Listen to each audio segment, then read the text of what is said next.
Hello. അങ്ങനെ തിരുവോണത്തിൻ്റെ അന്ന് രാത്രി ഞങ്ങൾ നേരെ തോട്ടപ്പള്ളിയിലേക്ക് പോയി. തോട്ടപ്പള്ളി അതായത് എൻ്റെ അമ്മാമ്മയുടെ വീട്ടിലേക്ക്. അപ്പോൾ അവിടെ ചെന്നപാടെ മാമൻ്റെ മക്കളും കുഞ്ഞമ്മയും പിള്ളേരും ഒക്കെ ഉണ്ടായിരുന്നു. ആകെ ബഹളമായിരുന്നു. എല്ലാവരും ആ സന്തോഷത്തിൽ കിടന്ന് കുത്തിമറിയായിരുന്നു. അപ്പോൾ അതാ കുഞ്ഞമ്മമാർ രണ്ടുപേരും.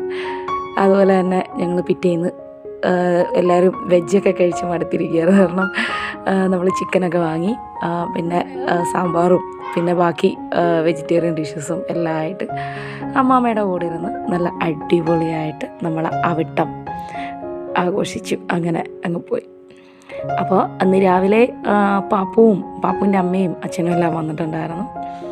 അപ്പോൾ കുട്ടികളെല്ലാവരും അടുത്തടുത്തടുത്തടുത്ത് തന്നെ ഇരുന്നു. അപ്പോൾ അതാ ഞങ്ങളുടെ പാപ്പൂത ഒരിലയിൽ തന്നെ ഇരുന്ന് കഴിക്കുക കേട്ടോ. അങ്ങനെ അതെല്ലാം കഴിഞ്ഞിട്ട് വൈകുന്നേരം അവിടെ ബീച്ച് സൈഡ് ഉണ്ട്, അവിടെ കറങ്ങാനൊക്കെ ഒന്ന് പോയി പിള്ളേരൊക്കെ ആയിട്ട്. പിള്ളേരെ പോയി കളിയൊക്കെ ആയിരുന്നു കേട്ടോ. അങ്ങനെ ആ സന്തോഷമായിട്ട് അങ്ങനെ ഒരു ദിവസം അങ്ങനെ കടന്നുപോയി.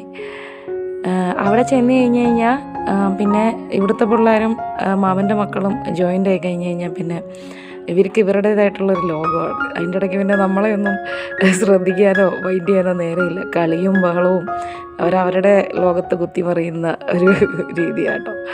അത് കാരണം തന്നെ അവരുടെ പാട്ടിന് കളിക്കാൻ വേണ്ടിയിട്ട് ഞങ്ങളെല്ലാവരും കൂടെ ഒരു സൈഡിൽ മാറിയിരുന്നു. കുറേ നേരം അവിടെ നിന്ന് കാറ്റൊക്കെ കൊണ്ടിട്ട് പയ്യെ വീട്ടിലേക്ക് ഇങ്ങനെ പോയിരുന്നു. അപ്പോൾ മാധവും ദേവാനന്ദും അതുപോലെ തന്നെ ഗൗരിയും ഒക്കെ കൂടെ കളിക്കുക കേട്ടോ. പാപ്പു അന്ന് വൈകിട്ട് പോയി കേട്ടോ നേരത്തെ. അതൊക്കെ കഴിഞ്ഞിട്ട് ഞങ്ങൾ തിരിച്ച് ചാത്തന്നൂർ പിറ്റേ ദിവസം പോവുകയാണ്. ഹരിയായിരുന്നു വന്ന് പിക്ക് ചെയ്തതും തിരിച്ചു കൊണ്ടുവന്നാക്കിയതും. അപ്പോൾ ഹരി പറഞ്ഞു അവിടെ നമ്മളെ ആശ്രമം മൈതാനത്തൊരു അക്വാ ഷോ നടക്കുന്നുണ്ട്, നമുക്ക് അതും കൂടെ കണ്ടിട്ട് വീട്ടിൽ പോകാമെന്ന് പറഞ്ഞു. അങ്ങനെ കുഞ്ഞമ്മയൊക്കെ ഉണ്ട് കൂടെ, പിള്ളേരും. അപ്പോൾ ഇതാ വന്ന വഴി ഇതേ ഹരിപ്പാടൊരു അരുണിൻ്റെ ഷോപ്പ് ഉണ്ടായിരുന്നു, അരുൺ ഐസ്ക്രീമിൻ്റെ. അപ്പോൾ അവിടെ കയറി കുറച്ച് നല്ല ഫ്ലേവേഴ്സിലുള്ള ഐസ്ക്രീംസൊക്കെ വാങ്ങിച്ചു. അങ്ങനെ അതൊക്കെ കഴിച്ചുകൊണ്ടായിരുന്നു യാത്ര. അങ്ങനെ ഒരു വൈകുന്നേരമൊക്കെ ആയപ്പോഴത്തേനും എത്തി അവിടെ ആഘോഷം നടക്കുന്നിടത്ത് എത്തി.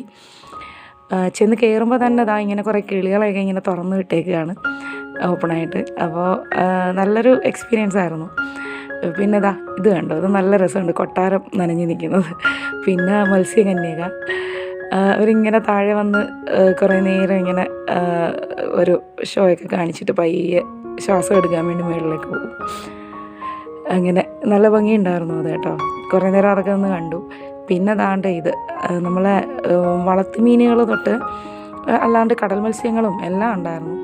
അരാപ്പയമയും പിന്നെ അത് കണക്ക് തന്നെ ബഫർ ഫിഷും പിന്നെ നമ്മുടെ തെരണ്ടി, ഇതൊക്കെ പിന്നെ തെരണ്ടി എന്ന് പറയുന്നതൊക്കെ നമ്മൾ ജീവനോട് ഇങ്ങനെ നീന്തി പോകുന്നത് ആദ്യമായിട്ട് ഒരു എക്സ്പീരിയൻസ് ആയിരുന്നു. അപ്പോൾ പിന്നെ അലിഗേറ്റർ അങ്ങനെ പറയുന്ന മീനുണ്ടായിരുന്നു. പിന്നെ ഈ കുഞ്ഞു കുഞ്ഞു മീനുകൾ, അത് പല കളേഴ്സിലുള്ളത്. പിന്നെ പലതിൻ്റെയും ഷോപ്സ് ഉണ്ടായിരുന്നു, ഈ സ്റ്റോളുകളുണ്ടായിരുന്നു. ഷോപ്പിങ്ങിന് വേണ്ടിയിട്ട് കുറേ സ്റ്റോളുകളൊക്കെ ഇട്ടിട്ടുണ്ടായിരുന്നു. അതെല്ലാം കയറി കണ്ടു. പിന്നെ പുറത്ത് ഇങ്ങനെയുള്ള നമ്മൾ ആകാശചക്രം കറങ്ങുന്ന അതൊക്കെ ഉണ്ടായിരുന്നു. അങ്ങനെ